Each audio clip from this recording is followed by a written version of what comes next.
Hello, my friend, and welcome to another episode of the Red Delta Project podcast, where we teach you how to maximize your results with minimalist fitness strategies. My name is Matt Schifferly, founder of the Red Delta Project, author of books like Grind Style, Calisthenics, and Smart Bodyweight Training. Today's a very special episode. I don't think I've done this one as of yet. We're discussing my basic principles of my healthy eating strategy.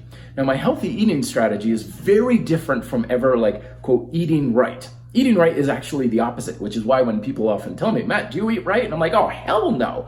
Of course I don't eat right. In fact, I make very strong points to not eat right. And when they say why, I tell them, simple, I don't believe it's very healthy to eat right. And that's what, we'll get into the whys and everything, but I know it sets up a little bit of this guy's crazy. What the hell is he talking about?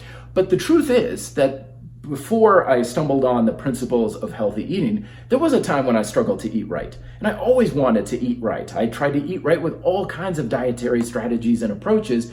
And I figured, you know what? As long as I've got abs, as long as I'm lean, and as long as I'm sort of in shape, then my diet's got to be pretty healthy, right? It's got to be pretty good. Well, that all changed when I was writing the book Fitness Independence. Because fitness independence comes from understanding the rock bottom principles, or as I like to say, the source code of what makes fitness work. And as I was writing the chapter about training and exercise, I realized, okay, there's a cycle to it. All natural principles are cyclical between two sides. So when we are looking to build muscle or improve performance, we have a stimulus from our exercise and training, and then we have a period of adaptation. And during that period of adaptation, we have things that help remove or recover from stress, things like massage and stretching and sleep and diet. And I looked at that and it took a few weeks for it to really sink in, but I was like, wait a minute, diet is part of the stress removal process in that whole thing. So if it's causing stress, that would be counterproductive. Like if I had sleep habits that were stressful, like a very uncomfortable bed or something, that would be considered poor sleeping habits. But at that time, I had a long history of trying to quote unquote eat right, which meant that I was trying to follow the rules of whatever dietary approach I was using at the time. And it was always stressful. I was always stressed out about food. In fact, most of my energy and effort in fitness was about food. I was either stressing about eating it, or stressing out about not eating it, or stressing about getting it and preparing it appropriately and getting it at the right times and Tupperware and all these sorts of things. And I was always thinking, that's when I started thinking, how can I call my diet healthy if it's causing me stress? If I've got physical stress, like constantly being hungry, constantly being tired and lethargic, sick and run down, food cravings like crazy, right? But then I've got emotional and mental stress from said cravings again, worrying about, I would go to a party and my biggest worry about would be like, oh crap, they've got cookies there. How am I gonna make it through this party? And I would be anxious as hell because there's cookies on the table. And so I was emotionally erect, and I would be stressed out if I didn't eat the cookies because I would be good. And then I would be stressed out if I did eat the cookies because I was being bad. There was no way I could win this scenario. So when I started to look at it, like, wait a minute, maybe stress is from unhealthy eating habits, then what would be healthy? Well, a diet that isn't so stressful. And at first it didn't seem to compute with me very well, because I was like, well, that means I've got to break the rules of whatever dietary, I have to be wrong. I have to let some degree of junk food in my diet. I have to eat pizza because I'm stressed out about not eating pizza and I'd have these cravings like crazy. So then I was like, all right, fine, screw it. I'm just going to overindulge like crazy. I'm going to eat pizza and ice cream and overindulge and all this sorts of thing. I'm not going to worry about salad and stuff. And I went way off the deep end. And that did remove a lot of the stress I had. I wasn't hungry anymore. I didn't have these cravings and stuff. But then I noticed there was other kinds of stress that I was dealing with. I was slow, I was lethargic, I had, nausea, I was upset, stomach, my performance went down. It was replaced by, I had relieved some stress, but it was replaced by others. Now at the time, I didn't quite understand it, but I was actually doing on a micro level for myself what humanity has been struggling with for centuries. Because food has been a very stressful topic within humanity for probably the dawn of civilization. Because for most of us, for a lot of times, and even in modern day society, a lot of us are stressed out because we live in a hypocaloric environment where we're not getting enough. There's not enough food resources around us. So we have things like disease, malnutrition, and starvation. That's big stress. And we're stressing about how do I get food and how do I farm it and how do I preserve it, right? It's a total occupation about food. But for a while now, we've also had the stresses of being in a hypercaloric environment. And for the most part, this has been a minority of society, people who are very wealthy and well-to-do who can afford it.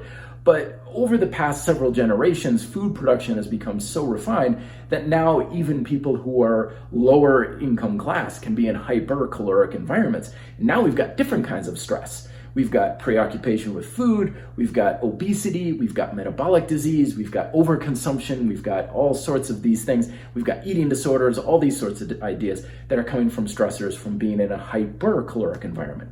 So through my own dietary approaches, I was super good and restrictive and strict diet, and I was creating a hypocaloric environment for myself where I had stressors. But then when I said, screw it, I'm just gonna eat whatever the hell and go off the deep end, I created a hypercaloric environment for myself. So after several months of this, I started thinking, well, I got stressed one way or the other. Neither of them is very healthy. How in the world am I going to be healthy if I feel stress either side of the pendulum that I'm swinging back and forth with? And that's when I sat down and I started saying, all right, what do I want to feel like? What do I want to get from my diet? And what I drew up was that there are 4 basic primal appetites that you want to satisfy, but not overindulge. If you fail to satisfy these appetites, you have these stressors of a hypocaloric environment. But if you overdo it, then you've got the stressors of a hypercaloric environment. So what I drew up was these 4 appetites, and I said, well, 1, I got to satisfy my hunger, so I'm not hungry all the time. So that's the first one. That's a very primal appetite. 2 is I got to make sure I'm getting good nutrition because I got to satisfy my nutritional needs. Simple, right? All right, very good. But then I started getting deeper. I was like, well, I don't want to feel like crap all the time. I want to have good sustained energy. And if I don't eat enough or I don't eat enough of like carbohydrates for me particularly, I feel like I can't work out, like I'm just sluggish. And if I overeat or undereat, I get sluggish too. So energy level, that's the other one. And then finally, it's like, I just got to enjoy food. Like, I don't want to feel like I'm depriving myself all the time because that's a source of stress as well. So the taste, the texture, the palatability and enjoyment of food. 4 appetites of healthy eating. Now, the neat thing about these appetites is they all form a checks and balance with one another. If you overdo one of them, you compromise one of the other ones. Like hungry, I'm so hungry I could eat a horse. Give me, I eat like crazy, but my energy level tanks. Or I might say, all right, I'm going to go with hyper palatable foods a lot and overindulge like I initially did. So my desire for very good, enjoyable food gets way overloaded. But because those things are usually very processed, I'm not getting the nutrients that I need. My energy level tanks, and I'm usually hungry all the time because it's not that much of a sustained things that stick to you. They just kind of go right through you. So these form like a safety net. And recognizing that they all kind of check and balance with one another by being aware of my hunger, my enjoyment of food, the nutritional quality of my food, and my energy level, it all kind of started to balance everything out. And I didn't have stress overall of either. I wasn't overeating, I wasn't undereating. Sometimes my workouts would be kicking butt and I would need to eat more. But sometimes I would scale back. Sometimes I would eat certain foods and sometimes I would back off on these things. It was all very self-adjusting. And granted, it took a while for me to learn this sort of approach. The thing with healthy eating is it's a skill. It's not like a dogmatic diet where you can just read a book and be like, all right, I'm starting the diet on Monday. It's something you constantly refine and improve over time. So it's certainly not going to be a solution that's going to just fix everything in a weekend. This is a process. But the great thing about processes is you can always continuously improve and get better results with it. So that's the first big part of healthy eating. Is those 4 appetites. Satisfy your 4 appetites, but don't overindulge them. Keep it in balance. Now, the next tips are a little bit more on the practical application side of things. One of the best ways that you can make sure you satisfy your 4 appetites is to control your food environment. Remember, hypocaloric environment, hypercaloric environment. We're screwed either way. When we control more of our food environment that's in our home, at work, and whatever we have like carrying with us on a daily basis, then we get way more control over our diet and we can minimize the amount of stress that we may feel. So in order to do that, I created a very simple strategy I call the stoplight strategy. Stoplight strategy is pretty simple. Foods are labeled according to what you personally prefer on 3 levels: red light foods, yellow light foods, green light foods. And green light foods are the foods that are going to make up the bulk of your diet. These are the ones that satisfy your appetites the best, the ones that taste the best, the ones that nourish you the best, that satisfy your hunger and basically improve your energy level. And naturally, these are going to be the typical things you hear about healthy foods: natural, whole foods, organic, possibly fruits, vegetables. Basically, the closer to nature you are, the better these things are going to be. So these are the foods you want to have in your food environment, ready to go at all times, quick and easy. Things that are prepared beforehand, things in Tupperware that you can quickly heat and eat when you get home. Maybe something that's on the counter, like a fruit basket or fruit bowl or something. A little bit of snack. We used to put like snacks out of carrots and celery and stuff like that. So that's green light foods. That's the stuff you want to have ready to go all the time. Yellow light foods are the things that they're kind of counterproductive, but you don't have too much trouble overeating them, and sometimes they just put the right finish on things. So for me, for example, that would be like potato chips. I don't really eat potato chips very much. They don't really do a lot for me. But sometimes they're the perfect thing. If I'm having a big sandwich or something, a handful of chips is the right complement to it to give it a little bit of a salty kick. So I'll have on occasion some potato chips in my environment, a bag of it or something, or corn chips or something. But yellow light foods you have in limited supply in your environment, and you keep it kind of out of sight, out of mind. So I've got a bag of chips that's like tucked way up in my cupboard. So you're not always tempted to eat it, except for those times you're like, boy, I could really go for a little bit of pretzels or whatever. Then it's there. And these are foods that you should also note that you're eating on a not even sporadic basis, not very much. If you're eating a lot of it every single day, it's not a yellow light food. That's a red light food. Now, red light food are the foods that you just can't help yourself with. These are the ones that you just overindulge with. It's very hard to control yourself with. For me, that's anything like of a cool, creamy texture, like cream puffs. Forget it. If you buy a box of cream puffs for me, I will eat the whole thing in one sitting, and that's almost guaranteed. So red light foods you don't have in your environment at all costs. Your home, your work, or anything like that, try your damnedest to keep it away from you. Doesn't mean you don't have it in your diet. You can have it in your diet, but you have to do extra work to get it. So for me, I do have the very occasional cream puff. There's a restaurant here in town that serves these things called profiteroles. And oh my God, they're just like heaven on a plate to me. They're the best thing ever. But I don't have like a ton of them in my fridge. If I really want a profiterole, I've got to get in my car and go to the restaurant and order it, and then I can have it. So I've got hoops to jump through, and I have it rarely. It's on occasion, but boy, sometimes it's the perfect thing that I really enjoy. So it's not deprivation, but it is quality and quantity control that is naturally in place because of your environmental factor. So we've got our appetites, we've got our environment. Now we just simply control our meals, because if you can control your meals, your diet will take care of itself. And this is where my famous 3 Ps come from. And I've had people email me and text me and stuff saying the 3P strategy alone basically took care of their diet. They're like, I follow the 3P strategies, I'm losing weight, I'm controlling my weight, I feel great, my appetites are all satisfied. That was it. Like, I learned the 3Ps, I'm done. This whole nutrition thing is taken care of. I am set. So the 3Ps are pretty simple. First P, plant. Some sort of plant-based food. This is good for that whole nutritional appetite that we need. It is also very good for the ability to taste and enjoy our food, because the more plants we bring into our diet, the more tastes and textures and sensations we have too. Because if you really want to have something that tastes good, it's not going to be bland and boring and one simple ingredient, whether it's processed or organic. You want to have a lot of variety, and that's where a lot of plant-based foods come in. So you got to get good plant. Second is protein. Get some good protein. Protein is the macronutrient that probably brings us the most benefit, bar none. So I know a lot of people are like, oh, how much protein should I get and everything? You know what? If you got a good chunk of protein at each meal that you're eating, like 3 standard meals a day, you're probably going to be good. You're probably going to be set. But it all depends, but then you adjust on the third P that you pay attention to, which is portion. Portion is basically the thing that makes it all glue together. The portion of A, your meal as a whole, so are you eating enough to be satisfied, but not so much that you're overeating?